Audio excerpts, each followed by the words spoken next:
Pensa um pouco. Esquece aquelas fórmulas que a gente decorou na escola. A matemática, na verdade, é uma das maiores aventuras da humanidade. É a nossa busca por padrões, por ordem, num universo que, à primeira vista, parece puro caos. E essa busca, olha, ela começou há muito, muito tempo. Essa ideia muda tudo, não é mesmo? A gente vai seguir os passos de como essa linguagem foi sendo descoberta, desde as primeiras intuições até a ciência super complexa de hoje. Vamos ver como as primeiras grandes civilizações começaram a decifrar o código do mundo ao redor delas. Bem, tudo começou com a simples observação. Imagine só ser um dos primeiros humanos. Existem padrões em tudo. O sol que sempre volta, as estações que ditam a hora de caçar e de colher, a lua que muda de forma no céu. Entender esses ritmos não era um passatempo, sabe? Era uma questão de sobrevivência. E para entender, era preciso contar, medir, registrar. A matemática nasceu daí, dessa necessidade de prever o futuro. Nossa primeira grande parada é no Egito Antigo. Aqui, a matemática não tinha nada de filosófico. Era uma ferramenta para resolver problemas bem reais. E o maior de todos os problemas, que também era a maior bênção, vinha daquele rio que cortava o país, o Nilo. Tente imaginar o cenário. Todo santo ano, o Nilo transborda e fertiliza a terra. Ótimo, certo? Só que as águas também apagavam todas as marcações de propriedade. E aí, como é que o faraó ia cobrar impostos de forma justa se ninguém sabia onde começava ou terminava o terreno de cada um? A resposta para esse problemão administrativo foi uma revolução matemática, a geometria, que significa literalmente a medição da terra. E como é que eles mediam as coisas? Com a ferramenta mais acessível que eles tinham, o próprio corpo. O cúbito, que é a distância do cotovelo à ponta dos dedos, se tornou a primeira régua. É uma matemática incrivelmente pessoal, super intuitiva, que nasceu da interação direta com o mundo. E a genialidade deles não parava por aí. Olha só este método de multiplicação. Sem precisar decorar nenhuma tabuada, eles usavam um sistema de duplicação. Basicamente, o que eles faziam era decompor um dos números em potências de 2. É um processo que incrivelmente usa a mesmíssima lógica do sistema binário que alimenta os nossos computadores hoje. Uma ideia de 3.000 anos atrás que está no coração da tecnologia moderna.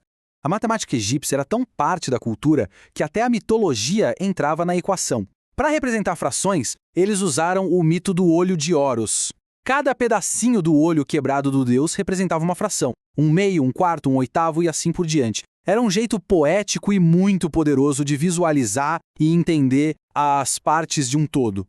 E claro, na hora de construir as pirâmides, a precisão era tudo. A solução? Uma ferramenta incrivelmente simples, mas genial. Uma corda com nós intervalos de 3, 4 e 5 unidades. Quando esticada, ela formava um triângulo com um ângulo reto perfeito, sempre. Séculos antes de Pitágoras nascer, os egípcios já estavam usando o famoso teorema dele na prática, para erguer monumentos que estão de pé até hoje.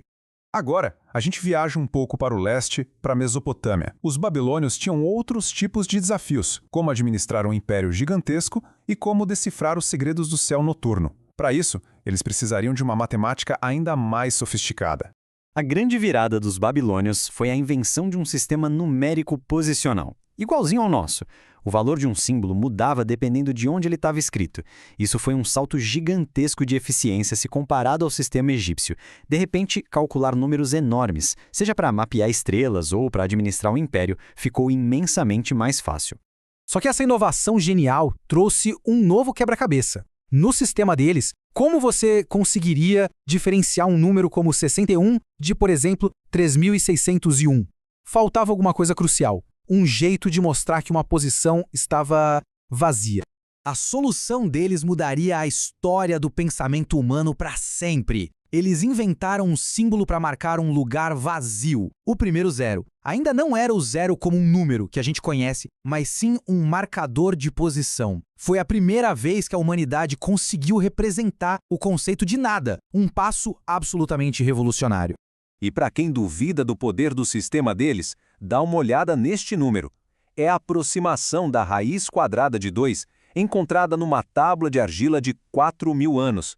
A precisão é simplesmente de cair o queixo, um nível de cálculo que estava há milênios à frente de qualquer outra civilização da época. E agora, a nossa história chega num ponto de virada fundamental. Vamos para a Grécia Antiga. Aqui, a matemática deixa de ser só uma ferramenta para se tornar algo completamente novo. Porque os gregos, eles não se contentavam em saber o que funcionava, eles eram obcecados em descobrir por quê. E aqui está o ponto crucial. A grande invenção grega foi a prova. A ideia de que você pode começar com algumas verdades bem óbvias e, usando apenas a lógica, construir um sistema inteiro de conhecimento absoluto, irrefutável. A matemática, ela deixou de ser uma ferramenta e virou uma filosofia. Vamos ver o poder da prova em ação. Os egípcios sabiam que um triângulo 345 tinha um ângulo reto, mas os gregos queriam provar que a relação A² mais B² igual a C² era verdadeira para todos os triângulos retângulos. Com uma simples reorganização de formas, como se fosse um quebra-cabeça visual, a verdade se torna inegável. Não é mais uma regra prática, é uma lei universal. Essa é a beleza da matemática grega.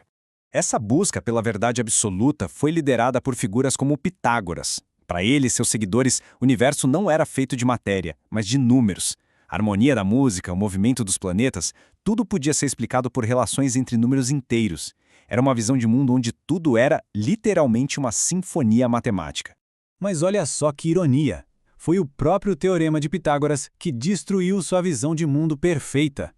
A diagonal de um simples quadrado revelou um número que não podia ser escrito como uma fração, a raiz quadrada de 2. A existência desses números irracionais foi um choque.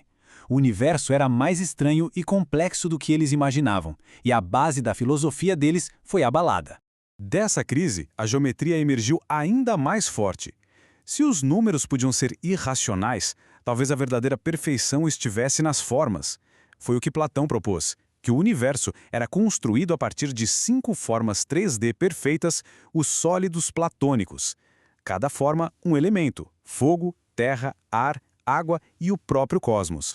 E aqui a gente vê o auge do pensamento grego. Em sua obra monumental, Os Elementos, Euclides não apenas descreveu essas 5 formas, ele provou com lógica pura que é impossível que exista uma 6ª forma com as mesmas propriedades. É um ponto final.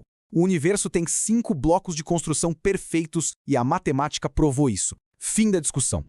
Então, por que revisitar tudo isso? Porque essas ideias de milênios atrás não são peças de museu. Elas são, literalmente, a fundação sobre a qual o nosso mundo tecnológico foi construído. A jornada fica bem clara neste resumo.